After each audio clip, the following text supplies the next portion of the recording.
Oi, gente, meu nome é Evelyn, eu tô no meu quinto semestre de Ciência da Computação e eu tenho 19 anos e hoje eu quero trazer pra vocês como foi que eu consegui o meu primeiro estágio de tecnologia na maior empresa de software da América Latina.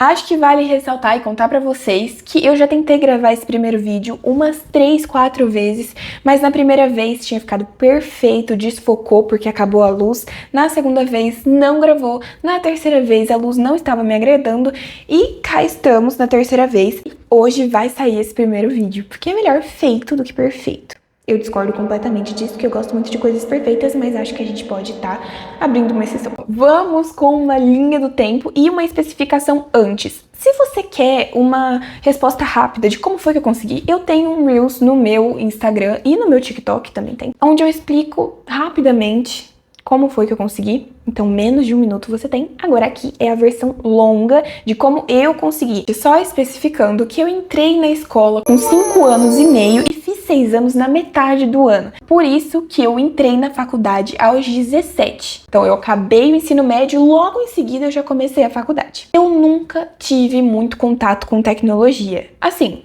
a não ser hackear o Paul.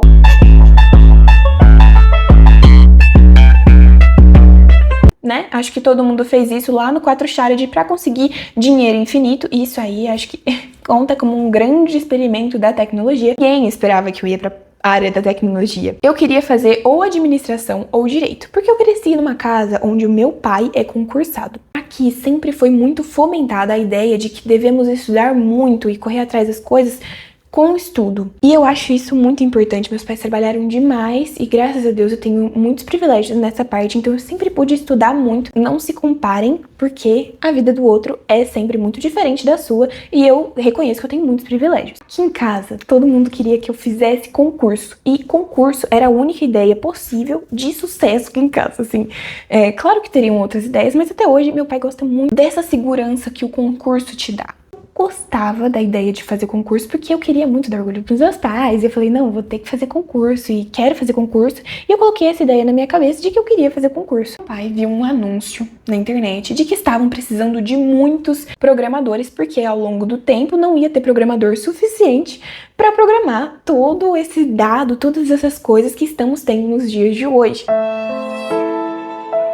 Meu pai falou, por que você não tenta, filha? Eu falei, vamos nessa. Dando 2 semanas para começarem as aulas, eu comecei a faculdade de Ciência da Computação. Iniciei e comecei a estudar pelo pai dos programadores, Gustavo Guanabara. Esse é o passo inicial de todo programador. Comecei a estudar para a parte de HTML e CSS, mas eu estava estudando para concurso, porque mesmo que eu estivesse na faculdade, a ideia de que eu tinha que prestar um concurso, ela ainda era muito forte. Eu fiz 2 concursos na vida, apenas, não é muita coisa, mas o primeiro foi o da Caixa, mas assim, eu sinto que esse da Caixa foi mais para eu aprender a como estudar para um concurso. Quem estuda para concurso sabe que é diferente de qualquer forma que você já estudou na vida. Você tem que respirar o concurso, você não tem que falar com ninguém.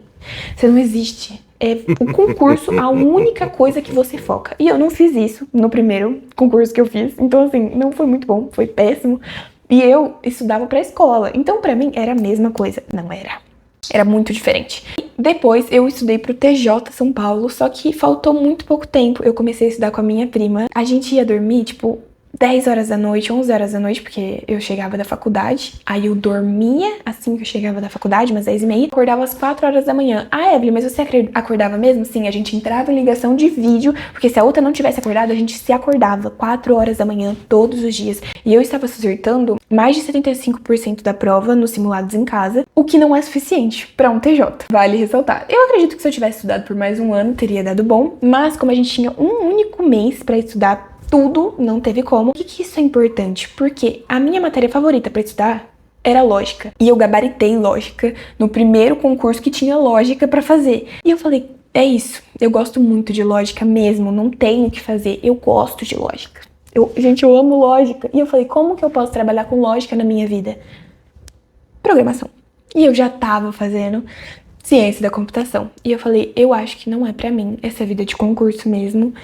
E assim, como que eu falo pros meus pais que tinham um sonho e que pra eles a forma de vencer na vida era o concurso? Eu não falo, eu mostro. Deu dia 1º de janeiro de 2025, já tinha passado um ano, já tinha feito esses 2 concursos. E eu saí dessa vibe e falei, vou dedicar tudo pra tecnologia e eu vou conseguir minha primeira vaga, não quero saber, eu vou conseguir minha primeira vaga. E eu tinha um colega, tenho até hoje, né, colega, que ele é analista de dados.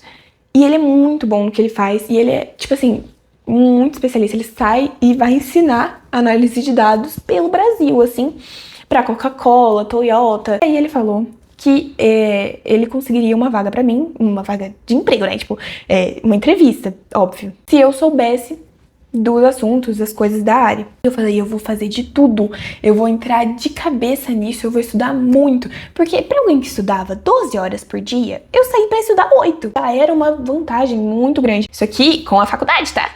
Era puxado. E era SQL, Python, Excel e Power BI. Eu estudava muito isso, gente. Só que eu percebi que eu não gostava tanto disso quanto eu gostava de programar. Eu gostava de ter a lógica, sabe, aplicada, de ficar horas num problema, me achando a pessoa mais burra da face da Terra, e aí eu resolver sentir a pessoa mais inteligente da vida.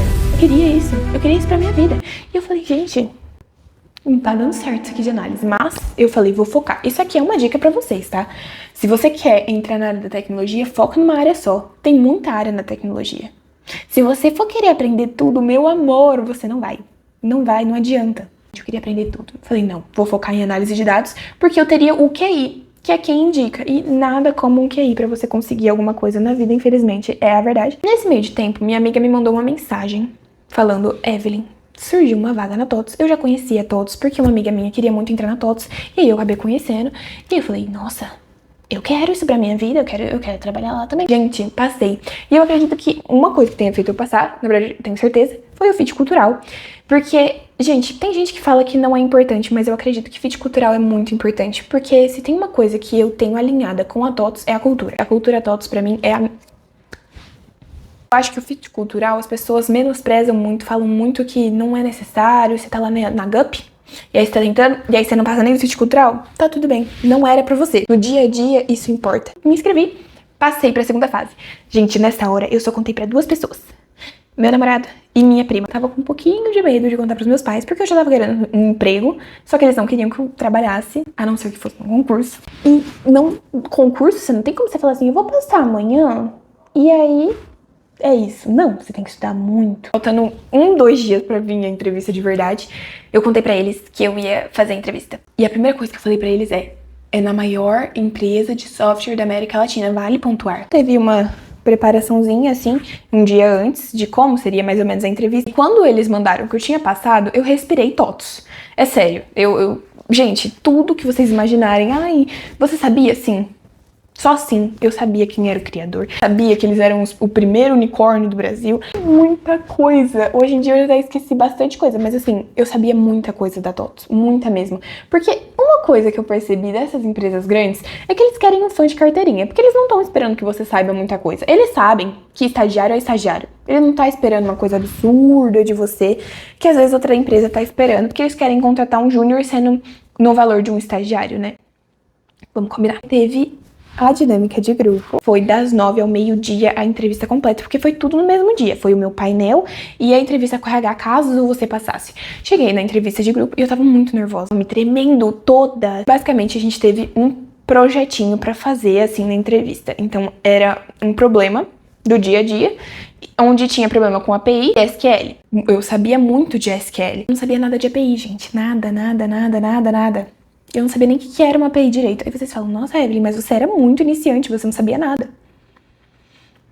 Eu sabia SQL. Eu fiquei até um pouco receosa, porque eu falei, é isso, é o meu ponto forte, vou ter que usar o meu ponto forte ao meu favor. É só o que eu tenho tenho isso ao meu favor. Eu até expliquei algumas coisas de SQL pra uma outra menina ou pra outras pessoas lá do painel. Eu acho que isso também me deu uma ajuda aí. Isso é uma coisa que combina muito com a cultura TOTS. Todo mundo se explica tudo. Se tiver qualquer dúvida, qualquer pessoa vai querer te ajudar. Tem que apresentar. Tinha 5 minutos pra poder apresentar tudo. A gente tinha combinado quem que ia falar o quê na hora que a gente tava se organizando. Chegou na hora de uma menina falar, ficou simplesmente em silêncio. Ela não falava nada. E a gente tinha só 5 minutos pra apresentar. Se ela não apresentasse, as próximas pessoas também não iam conseguir apresentar. E ela só tava quieta. Eu não sei se ela ficou nervosa, se ela perdeu o timing, não sei o que aconteceu. Aí eu comecei e comecei a falar. Ninguém tava falando nada. Me cortou e ela foi bem grossa. Eu fiquei com dó dela na hora, porque eu entendo que às vezes ela tava nervosa com a situação, com tudo. Ela falou assim, eu acho que eu posso falar essa parte, é a minha vez. Aí eu falei, não, pode falar. Só que eu acredito que isso pesou mal pra ela e bem pra mim. Porque eu realmente, assim, reagi numa boa com isso que ela falou. Porque por mim ela poderia falar, ela só não começou a falar. Eu falo isso porque eu acho que é importante vocês saberem. Não sejam, eu sei que isso parece óbvio, mas gente, não sejam grossos porque eles estão te observando em tudo que você faz. Tanto que ela não passou. Aí beleza, passei pra segunda fase. Em menos de 5 minutos eles davam pra gente o relatório de se a gente passado ou não. E aí a gente ia pra entrevista com o RH e com o meu atual gestor, que é o meu chefe ultimamente. Eu tava muito animada, gente, mas eu tava tremendo tanto. Minha mão tava tão gelada. Eu tava sufocando, eu tava muito nervosa, mas eu tava muito animada. Então, assim, foi muito bom mesmo. Eu adorei fazer a entrevista. Quando eu tive a entrevista com o RH, eu senti que o RH deu uma puxadinha, porque eu tava muito animada. E aí ele falou assim, mas você sabe, né, que você vai ter desafios no dia a dia. Não é só coisa boa também, vai ser difícil também. Eu falei, não, mas eu não espero coisa boa, só apenas. Entendeu? Viu? Não, fala, arrasei. Falei, não, mas eu sei. Eu sei que vai ter coisa ruim também, eu sei que vai ser difícil, ter dificuldades, mas mesmo assim, eu estou animada pra trabalhar na empresa, independente das dificuldades. Eu sinto que lacrei.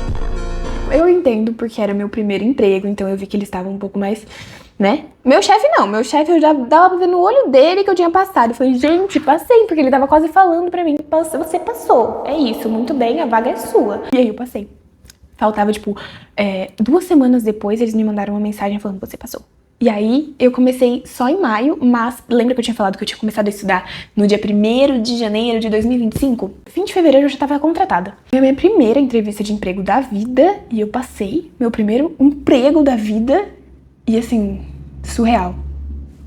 Eu acho que Deus é incrível. Nossa, eu não tenho palavras pra descrever. Eu fiquei em choque. Foi incrível, gente. Fiquei muito feliz de coração. Até hoje eu tô muito feliz. E hoje em dia eu não sou mais estagiária. Eu começo na segunda-feira.